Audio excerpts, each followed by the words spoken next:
Centre से ली है, जुलाई में ली थी ऑनलाइन। मैंने तब किसी को नहीं बताया था क्योंकि मेरी फैमिली में ऐसी चीज़ों में भरोसा नहीं करता कोई भी। मैं नामदान सेंटर पे गई तो नहीं थी, लेकिन रोज़ उनके कॉल आते थे कि आप एक बार आओ, आप एक बार आओ। वीडियो कॉल भी करते थे और कि आपको देखना है, ऐसा वैसा, मतलब वो अजीब तरीके से बात करते थे। और कई बार मना करने के बाद भी वो आज तक कॉल करते हैं कि आप एक बार आओ, आपका फॉर्म वगैरह लेके जाओ। मैंने मना कर दिया, मैं कॉल रिसीव नहीं करती हूँ उनके। जहाँ तक संभव हो मैं हर नियम की पालना करती हूँ जो गुरुजी ने बता रखे हैं, बट कभी कभार फैमिली की वजह से मजबूरन आन उपासना करनी पड़ जाती है।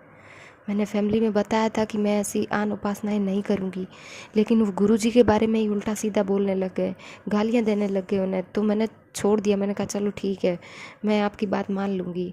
बट मैंने वो मन से नहीं बोला था, मेरे मन में ऐसा कुछ नहीं था। मेरे घर में एक फ़ोटो लाई थी मैं गुरुजी की, लेकिन वो फ़ोटो मेरी सासू माँ ने वो फ़ोटो छुपा दी कहीं पे। अब मेरी कंडीशन ऐसी है कि मैं ना तो फ़ोटो रख सकती हूँ घर में, ना ज्योति जला पाती हूँ। ज्योति मैंने जलाई भी नहीं थी बिल्कुल भी नामदान लेने के बाद। मेरे पास कोई चरणामृत भी नहीं है, और ना वो गले वाला कुछ देते हैं ना गुरुजी, वो कुछ भी नहीं है। मुझे प्रथम मंत्र मिला है, उसका जाप करती हूँ, और 3 आरती है ना तीनों टाइम की, वो भी टाइम पे करती हूँ मैं। और गुरुजी के काफ़ी सत्संग सुने हैं मैंने, उनमें ये भी बताया कि मृत्युभोज वगैरह ऐसा नहीं खाना चाहिए हमें। लेकिन मेरे घर में ही मेरे परदादी सास की डेथ हो गई थी, तो जस्ट अभी हुई है, 10-15 दिन हो गए। तो उनके पीछे मृत्युभोज रखा था मेरी फैमिली ने, वो भोजन भी मैंने खा लिया। तो घर में रहती हूँ तो खाना पड़ता है। और मेरे पापा मेरे लिए कुछ पैसे वगैरह लाए थे, वो मृत्युभोज रखा था ना 12 दिन के बाद, उस दिन वो भी मैंने ले लिए। 51,000 रुपये दिए थे मेरे पापा ने, और मेरे हस्बैंड को एक सोने की रिंग भी दी थी, वो भी हमने ले ली। पर मुझे ऐसी चीज़ों के बारे में पता नहीं था। आपके वीडियो वगैरह सुनती थी तो उसमें ये सब था कि पैसे वगैरह नहीं लेना चाहिए, मुझे पता नहीं था पहले, सो मैंने ले लिए।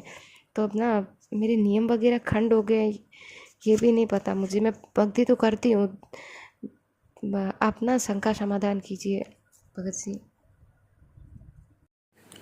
बंदी छोड़ सतगुरु रामपाल जी महाराज जी की जय हो। सच्चाई बहन जी, बहन हर औरत मीरा नहीं बन सकती है, लेकिन कोशिश करे तो मीरा के जैसे भाव अपने सतगुरु के प्रति रख सकती है। और भाव यदि सतगुरु के प्रति रहेंगे तो फिर सतगुरु अंतर्यामी है, उन्हें सब पता है कि उसके जीवन में क्या क्या परेशानियां हैं, उसके जीवन में कैसी कैसी विपरीत समस्याएं हैं, क्या मजबूरियां हैं। फिर सतगुरु मजबूरियां को अनदेखा कर देता बहन। परमात्मा उन चीजों की तरफ ध्यान नहीं देता है। जिसने अपने हृदय में अपने सतगुरु को, अपने परमात्मा को बैठा लिया, और फिर चाहे ऊपरी दिखावे के लिए या ऊपरी मन से अगर किसी पारिवारिक दबाव में आके यदि वो बहन या भाई अनुपासना भी करता है, तो बहन परमात्मा उन चीजों को नजरअंदाज कर देता है, बशर्ते उसके हृदय में सतगुरु ही बसा होना चाहिए। फिर ये चीजें कोई वैल्यू नहीं रखती है। जिस प्रकार गुरुदेव ने कहा कि भाई नाम दीक्षा लेने के बाद आप किसी भी मंदिर में जाओ, चाहे किसी भी मस्जिद में जाओ, लेकिन आपने उन जगहों पे भक्ति भाव से नहीं जाना, ये मन में धारणा करके नहीं जाना कि इस मंदिर में या इस मस्जिद में फला फला देवता से मुझे कोई भक्ति लाभ होगा। ये भाव लेके हमने वहां नहीं जाना है। बाकी चाहे आप वहां पे रात दिन रहिए, आप वहीं पे सोइए, कोई दिक्कत नहीं, कोई दोष नहीं, क्योंकि मंदिर और मकान दोनों भगत की दृष्टि में ईंट और पत्थर के बने हुए एक ढांचे हैं, उनमें ना कोई भगवान है। तो बहन ये मजबूरियां जो हैं आपके साथ में, ये वर्तमान में काफी बहनों के साथ में हैं। कोई अपने प्रारब्ध के संस्कारवश संघर्ष कर लेती है, तो कोई संघर्ष नहीं कर पाती है। लेकिन सतगुरु अंतर्यामी है, सतगुरु अंदर के भाव देखता है। और परमेश्वर कहते हैं कि भाव तगड़े तो कुछ नहीं बिगड़े। यदि अपने सतगुरु के प्रति भाई या बहन के भाव तगड़े हैं, जिसने ज्ञान सुनकर, ज्ञान को समझकर अपने दिल की गहराइयों में अपने सतगुरु को बैठा लिया, परमात्मा को बैठा लिया, और उस दिल की गहराई में ब्रह्मा विष्णु महेश 33 करोड़ देवी देवता, दुर्गा या काल के लिए लेश मात्र भी जगह नहीं है, तो बहन फिर परमात्मा कहते हैं कि भाव तगड़े तो कुछ नहीं बिगड़े।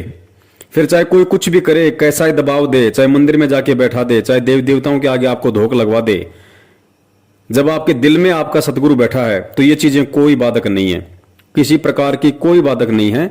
तो परमेश्वर कहते हैं भाव तगड़े तो कुछ नहीं बिगड़े, और यदि भाव बिगड़े तो फिर रगड़े ही रगड़े। अगर भाव बिगड़ गए जिस दिन, उस दिन फिर सब हावी हो जाएंगे आपके ऊपर। फिर परमात्मा कहते हैं दोस्त भी दुश्मन बन जाएगा।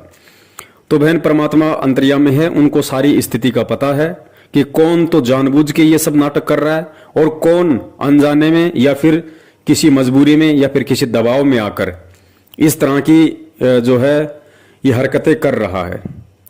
दूसरी बात परमात्मा ने एक और बताई है बहन, कि यहां परमात्मा ने 3 प्रकार की स्थितियां बताई। पहली स्थिति तो ये कि यदि ज्ञान समझ में आ गया तो वो भगत हर स्थिति का सामना करेगा, चाहे उसका घर छूटे, चाहे उसका पति छूटे, चाहे उसकी पत्नी छूटे, चाहे उसको माँ बाप घर से निकालें। जिसको ज्ञान समझ में आ गया वो अड़ जाएगा मंसूर की तरह, मीरा की तरह, और फिर भगवान उसके पीछे ही खड़ा होता है, दूर नहीं होता उससे परमात्मा उसके पीछे ही खड़ा होता है।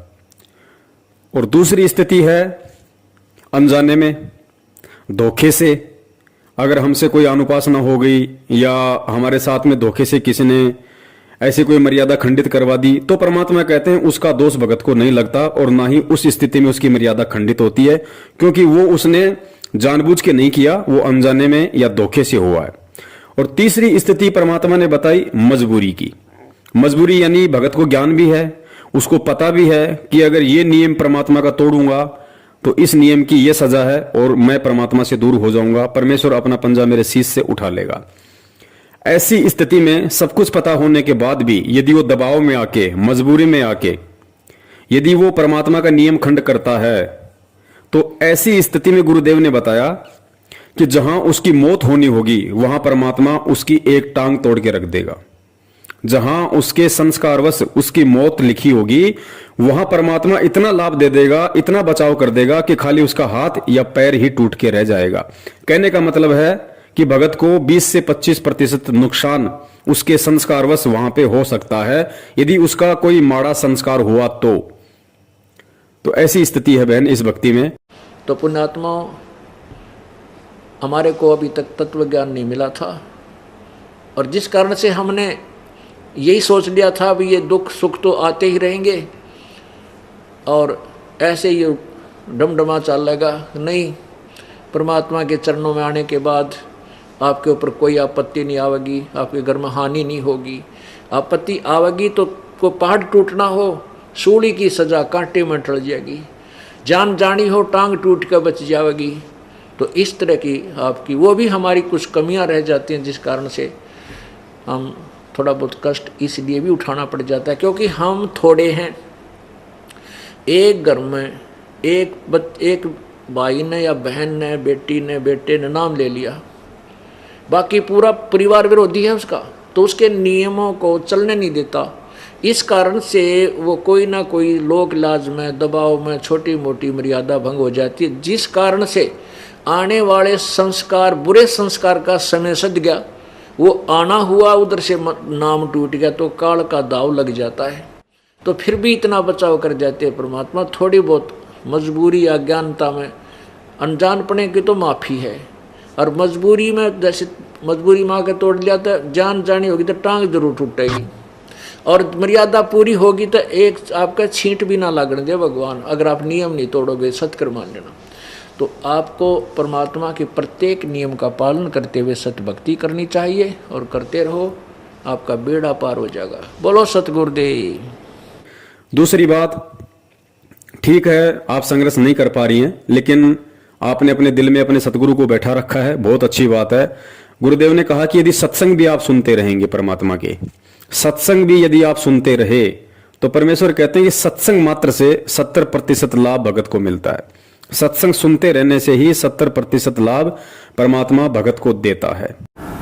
तो यहाँ आपसे प्रार्थना की जाती है, जब तक सत्संग चले आप सब चिंताएं और इधर उधर की गल्ला बातें छोड़ के ध्यान से सत्संग सुनो।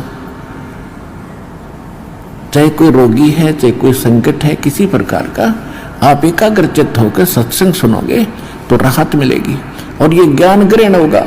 इस ज्ञान से आपको 70% लाभ तो ज्ञान से मिलेगा। और रही बात बहन जी नियम वगैरह की, तो नियम तो देखो परमात्मा के नियम है, नियमों में परमेश्वर ने किसी भी देश काल परिस्थिति में कोई छूट नहीं दी है, क्योंकि ये ज्ञान समझने के बाद, परमात्मा से ये तत्व ज्ञान लेने के बाद राजाओं ने राज त्याग दिए, ऋषि मुनियों ने शरीर गाल दिए भगवान की प्राप्ति के लिए। तो आज तो बहन जी हमारे पास बहुत सारी सुविधाएं हैं, बहुत सारे हमको कानून ने भी अधिकार दे रखे हैं कि हमारे साथ कोई जबरदस्ती नहीं कर सकता। धर्मनिरपेक्ष हमारा देश है, कोई भी किसी को किसी भी धर्म की पूजा पाठ करवाने के लिए बाध्य नहीं कर सकता।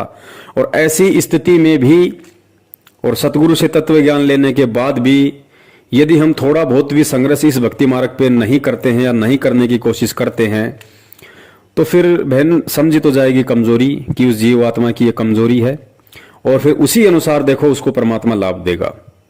कहते हैं ना कि तेल हमेशा तिलों में से निकलता है, जितना भगत बोएगा उतना ही काटेगा, क्योंकि ये सूरमाओं की भक्ति है बहन। परमात्मा ने बताया कि यदि समझ में आ गया तो फिर मंसूर बनना पड़ेगा, समाज के आगे, परिवार के आगे, रिश्तेदार के आगे, सामाजिक, आर्थिक या किसी भी प्रकार की परिस्थितियों के आगे। फिर भगत को सूरमा बनना ही पड़ेगा, भगत को मीरा बनना ही पड़ेगा। नहीं बनता है उसकी अपनी कमजोरी है, और जितना वो करेगा उतना परमेश्वर उसको अवश्य देगा। लेकिन वर्तमान में आप जी लगी हुई हैं सतगुरुदेव जी की भक्ति पे, ये भी अपने आप में एक बहुत बड़ी बात है।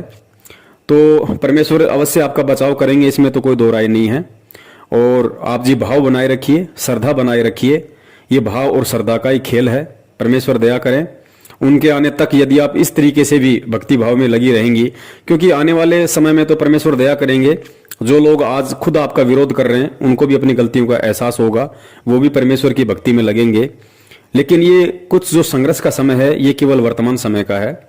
तो कुछ आत्माएं संघर्ष कर लेती हैं, कुछ आत्माएं पीछे हट जाती है, लेकिन दिल में सतगुरु को बसाए रखो, बस इतना भी काफी है परमेश्वर के इशार जेल से आने तक, और वो समय परमात्मा ने पूरी पृथ्वी पे लाने तक। जब तक हम इस तरीके से भी यदि परमात्मा के पीछे लगे रहेंगे तो भी परमेश्वर हमारे जीवन में आने वाले जो संकट हैं, परेशानियां हैं, काफी हद तक परमात्मा उनका निवारण करता रहेगा। तो इस तरीके से भी यदि आप अपनी आरती वगैरह करती रहेंगी और सत्संग वगैरह सुनती रहेंगी तो भी परमात्मा बहुत बड़ी राहत आप जी को प्रदान करता रहेगा। यानी जो आपके भाग्य में जो संस्कार था परमात्मा उसमें भी काफी फेरबदल करेंगे। जो संकट आपके जीवन में आने हैं परमात्मा उनमें आपको 50% तक राहत देगा, अगर इस तरीके से अपने दिल में सतगुरु को बसा के भी यदि आप उनकी भक्ति में लगी रहोगी तो। सत साहिब जय हो बंदी छोड़ के। बोलो सतगुरुदेव की जय हो।